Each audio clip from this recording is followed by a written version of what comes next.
Good morning friends, I welcome you all to my channel commerce Yoga. आज की class में हम लोग बहुत इंपॉर्टेंट टॉपिक देखने वाले हैं। इकोनॉमिक्स का एक बहुत इंपॉर्टेंट टॉपिक है। बेसिकली बीबीए फर्स्ट ईयर और बीकॉम फर्स्ट ईयर के लिए ये बहुत इंपॉर्टेंट टॉपिक है। तो ध्यान से समझिए, हम लोग शॉर्ट वीडियो के माध्यम से इसको समझने का प्रयास करेंगे। फर्स्ट ऑफ ऑल आप देख सकते हो, हम लोग पढ़ने वाले हैं लॉ ऑफ वेरिएबल प्रपोर्शन। ठीक है, क्या कहते हैं? तो law of variable proportion states that as we increase the quantity of only one input, keeping other input fixed, total product initially increases at increasing rate, then at decreasing rate and finally at negative rate. क्या basically बोलना क्या चाह रहा है? Listen to me. बोलना क्या चाह रहा है कि जब भी हम प्रोडक्शन करते हैं, जो हमारे फैक्टर ऑफ प्रोडक्शन है, सर कौन कौन से फैक्टर ऑफ प्रोडक्शन है? जैसे land, labour, capital, entrepreneur. Okay, तो ये फैक्टर ऑफ प्रोडक्शन है। बोल रहा है कि जब हम किसी एक फैक्टर ऑफ प्रोडक्शन को बढ़ाते हैं, बाकी अदर फैक्टर ऑफ प्रोडक्शन को कंस्टेंट या फिक्स रख दें। मींस मान के चलें हम बाकी फैक्टर ऑफ प्रोडक्शन को क्या कर दें, फिक्स रख दें, और किसी एक फैक्टर ऑफ प्रोडक्शन को बढ़ाते हैं। ठीक है, तो हमारा जो टोटल आउटपुट है, जो टोटल प्रोडक्ट है, या फिर हम कह दें कि जो हमारा मार्जिनल प्रोडक्ट है, पहले तो क्या होगा, वो इंक्रीज होगा। जैसे जैसे हम वेरिएबल फैक्टर्स को बढ़ाएंगे, वैसे वैसे हमारा जो प्रोडक्शन है, मार्जिनल प्रोडक्शन है, वो पहले इंक्रीज होगा, फिर कंस्टेंट होगा और फिर डिक्रीज होना शुरू हो जाएगा। हम सभी जानते हैं कि टोटल जो प्रोडक्शन होता है, जो टोटल प्रोडक्ट होता है, is the sum of marginal product. Okay, चलो अब इस लॉ को एक एग्जांपल से समझ लेते हैं। जैसे मान लीजिए हमारी कुछ भूमि है। ठीक है, भूमि पे हमने लैंड को क्या कर दिया, फिक्स्ड कर दिया, राइट। देन आफ्टर हम क्या कर रहे हैं, उस पे लेबर को हम लोग इंक्रीज करना शुरू कर रहे हैं। ठीक है, अब लेबर क्या होगा, धीरे धीरे जो हम लोग की जो प्रोडक्शन होगी, जो हमें आउटपुट मिल रहा है लैंड से, वो पहले क्या होगा कि पहले वो तेजी से बढ़ेगा, जिसे कहते हैं हम लोग अपनी भाषा में हचाक से बढ़ेगा। ओके, फिर कंस्टेंट रहेगा। जैसे एक एग्जांपल से समझिए, यहाँ पे हमने एक एग्जांपल इंक्लूड किया है, ये देखिए। अब देखो क्या था, मानते हैं यूनिट ऑफ लैंड। ठीक है, यहाँ पे यूनिट ऑफ लैंड जिसको हमने कंस्टेंट मान लिया है, और यूनिट ऑफ लेबर जिसके हम क्या कर रहे हैं, 1 बाय 1 करके उसके इनहेंस करें, अब इंक्रीज करें। 0, 1, 2, 3, 4, हम कहां तक गए हैं, 8 तक गए। मैं बात करूं टोटल प्रोडक्शन की। ठीक है, पहले आप इतना समझ लीजिए, मार्जिनल प्रोडक्शन और टोटल प्रोडक्शन को अगर आपने अंतर पता है तो आप अच्छे से इसको समझ ले जाओगे। मार्जिनल प्रोडक्शन मतलब होता है कि हर एक एक्स्ट्रा या एडिशनल यूनिट को प्रोड्यूस करने में हमारे प्रोडक्शन में कितना वृद्धि हो रही है, कितना वो बढ़ रहा है। आप देख पा रहे हो कि पहले जब 0 था तो मार्जिनल प्रोडक्शन 0 था। जैसे ही यूनिट ऑफ लेबर 1 हुआ, मार्जिनल प्रोडक्शन 20 हो गया। और हम कहते हैं कि जो टोटल प्रोडक्शन होता है is the sum of marginal production. Okay, marginal production को ऐड कर दीजिए तो हमारा टोटल प्रोडक्शन हमें मिल जाता है। एवरेज प्रोडक्शन कैसे निकालते हैं हम लोग? एवरेज प्रोडक्शन निकालने के लिए हम लोग टोटल यूनिट्स प्रोड्यूस्ड में, ओके, टोटल प्रोडक्शन में टोटल यूनिट प्रोड्यूस को क्या करते हैं, डिवाइड कर देते हैं। ओके, मतलब कैसे निकालेंगे average production? Total production divided by total units produced. Got it, right, correct. अब आप देखो पहले क्या होगा कि वो बढ़ेगा। आपका हमारा जो मार्जिनल प्रोडक्शन है, पहले देखो 20 से 30 हो गया, मतलब वो इनहेंस कर रहा है। ठीक है, देन आफ्टर अगर हम सेकेंड, ये देखो फर्स्ट स्टेज है, फर्स्ट स्टेज में always marginal production is greater than average production.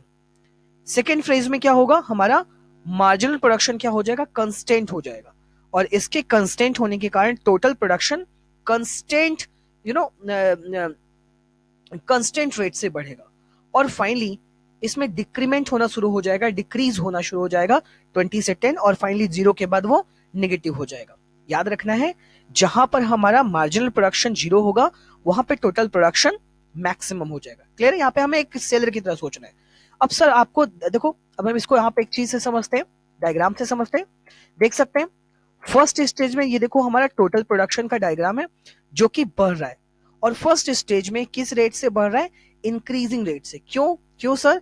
क्योंकि मार्जिनल प्रोडक्शन भी इंक्रीज हो रहा है, तो दैट्स वाई टोटल प्रोडक्शन भी इंक्रीज होगा।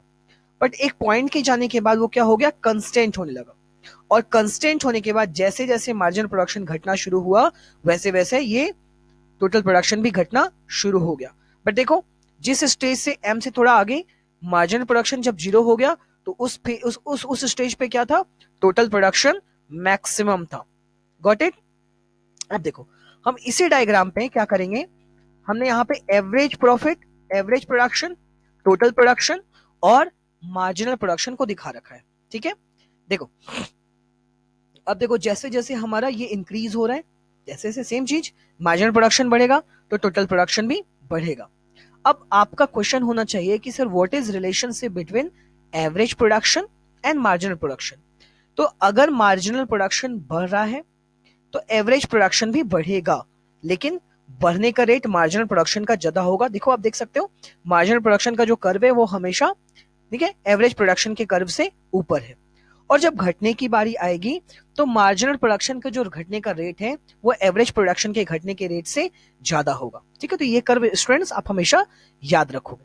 अब ये पॉइंट देख लो, एक पॉइंट जहां से फर्स्ट स्टेज में जहां पर मैक्सिमम सप्लाई, जहां पर आपका मैक्सिमम होता है या जहां तक इंक्रीमेंट होता है हमारे मार्जिनल प्रोडक्शन में, जिसके कारण टोटल प्रोडक्शन में इंक्रीमेंट होता है, और जहां से वो स्टेज कंस्टेंट होना या डिक्लाइन होना शुरू होता है, बात समझ में आ रही है, तो उसको क्या कहते हैं, पॉइंट ऑफ इन्फ्लेशन के नाम से हम लोग जानते हैं ना। जहां तक वहां इंक्रीज होता है, जहां तक इंक्रीज होता है उस तक के पॉइंट को हम लोग क्या बोलते हैं, पॉइंट ऑफ इन्फ्लेशन। ठीक है, ये देखो ये मैक्सिमम है, जब आपका मार्जिनल प्रोडक्शन 0 हो गया तो आपका टोटल प्रोडक्शन मैक्सिमम हो गया। ठीक है, आई होप ये चीजें आपको क्लियर हो रही होंगी। Got it student. अब आपका क्वेश्चन होना चाहिए कि सर ये लागू क्यों होता है। जैसे देखो हम अगर भूमि को या लैंड को कंस्टेंट रख लें और उसमें लेबर को बढ़ाते जाते हैं तो हम जानते हैं कि लैंड जो है हमारी उसमें चीजों को उत्पादित करना या प्रोडक्शन करने की एक कैपेसिटी होगी। तो शुरुआत में जब हमने कम लेबर को एम्प्लॉय किया, जैसे 10 एकड़ की भूमि थी तो उसकी कुछ एक मैक्सिमम कैपेसिटी होगी। तो शुरुआत में जब हमारे पास 0 लेबर थे या 1 लेबर थे तो हम मैक्सिमम कैपेसिटी पर पहुंच नहीं पा रहे थे। पर जैसे जैसे हमने लेबर बढ़ाए हमने मैक्सिमम कैपेसिटी तक हम लोग पहुंच पाते। लेकिन हमने देखा कि एक समय के बाद क्या हुआ, 30 के बाद, मतलब 30 के बाद हमारा जो मार्जिनल प्रोडक्शन था वो घटना शुरू हो गया। क्यों? क्योंकि 30 तक हमने क्या किया, 4 लेबर को अपॉइंट कर लिया था। क्लियर है? अब 4 ही लेबर की वहां पर जरूरत थी, बट हमारा दिमाग सेलर का दिमाग था। हमने सोचा एक काम करते हैं, अब तक तो बढ़ ही रहा है, हम एक और लेबर को बढ़ा देते हैं, है ना, ताकि हमारा प्रोडक्शन और भी बढ़ जाएगा। तो अब प्रोडक्शन बढ़ा तो, लेकिन उस रेट से नहीं बढ़ा, मतलब 4 लोगों ने वहां पे पूरे काम टेकअप कर लिए थे, प्रोडक्शन का काम पूरा कर लिया था, अब बाकी किसी की जरूरत नहीं थी। फिर भी हमने अपॉइंट किया, तो जो काम करने आएगा, आप जानते हो ना कि जैसे ही कोई दूसरा आ जाता है तो पुराने वाले सोचते हैं कि हम पुराने, हम काम को कम करें, ये मेंटेलिटी आ जाती है। अब देखो अब एक समय के बाद क्या हो गया, घटना शुरू हो गया। बट एक समय के बाद वो क्या हो गया, 0। जब हमने 7 लेबर्स को अपॉइंट कर दिया तो 7 के बाद क्या हो गया, अब हमें और लेबर की जरूरत नहीं है। वहां पर क्या हो गया, हमने मैक्सिमम कैपेसिटी अचीव कर ली है। लेकिन अब हमने सोचा कोई बात नहीं, बढ़ तो रहा था, भले घटते हुए रेट से, डिक्रीजिंग रेट से बढ़ रहा था, तो क्या हुआ, हमने क्या सोचा कि हम कुछ और भी इंक्रीमेंट कर पाएंगे। बट क्या हुआ कि जो अगला लेबर आया, 6 या 7th लेबर आया, तो वो क्या किया, काम को डिस्टर्ब करना शुरू किया। हमारे पास कैपेसिटी कितनी थी, 6 इनफ थी, 5 to 6 इनफ थी, बट हमने सोचा एक काम करते हैं 7 को अपॉइंट कर लेते हैं। अब अगर हमारे पास एडिशनल लेबर पावर या मैन पावर होगी तो कुछ नहीं करेगी, केवल बाकी लोग को डिस्टर्ब करेगी। ठीक है, जैसे क्या होगा, कोई कहेगा अरे क्या काम कर रहे हो, एक काम करो, खैनी खा लो, है ना। तो कहने का मतलब ये कि बाकी जो लेबर क्या करेंगे, केवल गपशप करेंगे, गॉसिप करेंगे और चीजों को डिस्टर्ब करेंगे। तो सिंपल सी बात है, हमारा प्रोडक्शन जो लेवल बढ़ रहा था वो घटना शुरू हो जाएगा। क्लियर है? तो सिंपल सी बात, आई होप आपको लॉ ऑफ वेरिएबल प्रोपोर्शन समझ में आ गया होगा कि जैसे जैसे हम अगर एक फैक्टर को बढ़ाते हैं, बाकी फैक्टर को कंस्टेंट कर लेते हैं, तो पहले हमारा मार्जिनल प्रोडक्शन बढ़ता है, जिसके बढ़ने से टोटल प्रोडक्शन भी बढ़ता है, फिर मार्जिनल प्रोडक्शन कंस्टेंट हो जाता है और देन आफ्टर घटते घटते नेगेटिव में चला जाता है। तो इस बात को हमें ध्यान रखना है। नेक्स्ट वीडियो लेक्चर में हम कुछ और इसी के बारे में जानेंगे। Thanks a lot, thanks for giving me your precious time and don't forget to subscribe my channel. Thank you, हasta la vista।